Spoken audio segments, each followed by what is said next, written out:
कुंभोजमध्ये गट नंबर 1831 यामध्ये नियोजित शिवस्मारकासाठी जमीन आरक्षित करण्यात आली होती। त्याचा आम्ही काल डिजिटल बोर्ड लावला होता, पण इमाम मुजावर या व्यक्तीने काल रात्री मुद्दामून किंवा या पाठीमागे काहीतरी राजकीय षडयंत्र आहे का ह्याची आम्हाला आता शंका यायला लागल्या। इलेक्शन तोंडावर आहे आणि बोर्ड काढजा बोर्ड फाडजा, या बोर्डची विटंबना झालेली अक्षरशः। त्यामुळे आम्ही त्यांच्याकडून सकाळी बोर्ड हा लावून घेतला त्याने शिक्षा म्हणून, पण त्यांची मानसिकता अशी दिसून येते की छत्रपती शिवाजी महाराज अखंड महाराष्ट्राचे आराध्य दैवत हे असताना याची माफी मागायला त्यांना लाज वाटत होती।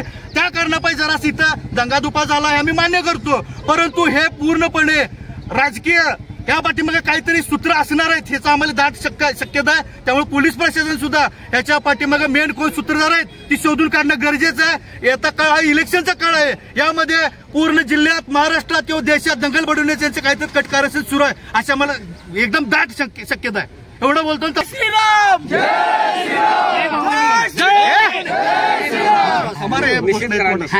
या गोष्टीचा कुंभोज ग्रामस्थांच्या वतीनं व गावातील शिवशंभू भक्तांच्या वतीनं मी जाहीरपणे निषेध करतो। आणि असे कृत्य जर पुन्हा जर झाले दिसून आले तर या वेळेला सोडले आपण, पुढल्या वेळेला सोडणार नाही। आम्ही कायद्याच्या कचाट्यात राहून आम्ही सगळ्या गोष्टी करायला लागलोय। पुढल्या वेळेला कायद्याचा कचाटा राहणार नाही याची सगळ्या शिवाजी महाराज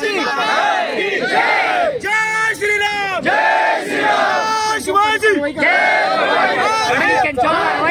पोलीस प्रशासनानं त्या दोघांच्यावर कारवाई करून त्याच्या पाठीमागे मुख्य कोण सूत्रधार आहेत त्यांना कोण भडकावलं किंवा या पाठीमागे काहीतरी दंगलीचा प्रयत्न होता का ह्या सगळ्या गोष्टी शोधून काढणं गरजेचं आहे। त्यांनी नाही शोधून काढलं तर आम्ही आमच्या पद्धतीने शोधून काढू हे पण